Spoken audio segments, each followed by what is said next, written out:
की नुसतंच पारायण आणि कीर्तन करण्यापेक्षा भजन करू. आणि असं करता करता आत्ताचे जे स्वरूप आपल्याला अखंड हरिनाम सप्ताहाला सगळीकडे पाहायला मिळतं ते आपल्याला पाहायला सापडतं. आता त्याचं स्वरूप पुन्हा घटू लागलेलं आहे. आता प्रवचनं बंद झालेली आहेत जवळपास. आता भावार्थ रामायण जवळपास सगळीकडची बंद झालेली आहेत. आता रात्रीचे जागर सगळीकडचे बंद झालेले आहेत.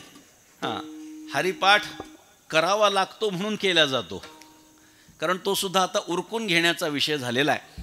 कारण कुठल्याही सप्ताहामध्ये जर आपण बघितलं तर हरिपाठ उरकून घ्या अशी एक पद्धत आपल्याकडे रूढ झालेली आहे. म्हणजे एकंदरीत जर आपण बघितलं पारायणंसुद्धा घटलेली आहेत, लक्षात घ्या.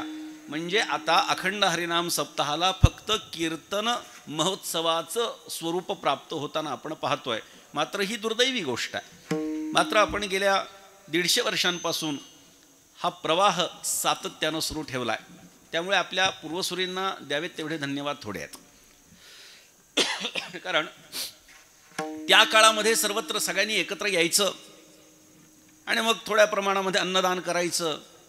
मग नंतर तर स्वरूप वाढत गेलं आणि मग स्थानिकांना वारकरी संप्रदाय काय आहे त्याची गोडी निर्माण झाली. आणि त्यामुळे जी माणसं पंढरपूरला आणि संतांच्या क्षेत्रामध्ये येऊ शकत नव्हती, आता त्यांना त्याची ओढ निर्माण झाली. म्हणून आत्ताची जी संख्यात्मक वृद्धी आपल्याला वारकरी संप्रदायाची पाहायला मिळते त्याचं कारणच हे आहे की गावोगावी सप्ताह सुरू झालेले आहेत. खरं तर गावोगावी म्हणण्यापेक्षा आता वाड्या वस्त्यावर सुद्धा सप्ताह सुरू झालेले आहेत. त्याचं कारण काही फक्त लोकांचा परमार्थ वाढला असं समजू नका. कीर्तनकारांची संख्याही वाढली हे एक त्याचं मोठं कारण आहे.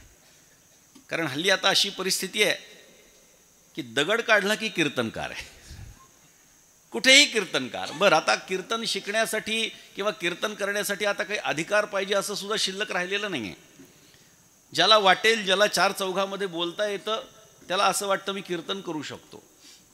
काही काही कीर्तनकार हे फक्त श्रवणानं कीर्तनकार झालेली आहेत असं आपण पाहू शकतो. अनेक जण टाळकरी असतील, गायक असतील, ते कीर्तनकार झालेत. हो नाही असं माझं म्हणणं नाही आहे. अध्ययन जर असेल तर कीर्तन प्रत्येकानं केलं पाहिजे. बरं, अध्ययनाचं स्वरूप काय आहे हा भाग निराळा आहे. कारण प्रत्येकाचं अध्ययनाचं स्वरूप वेगळं असू शकतं.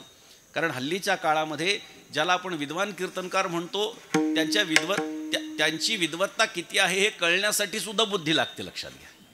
आणि ती सुद्धा बऱ्याच जणांकडे आपल्याला पाहायला सापडत नाही. म्हणून श्रवण करून कीर्तनकार होणं मला वाईट वाटत नाही त्याचं. मात्र आपला तेवढा पारमार्थिक अधिकार असला पाहिजे ही गोष्ट आपण लक्षात घ्या. नमूद करतो मी आपल्याला.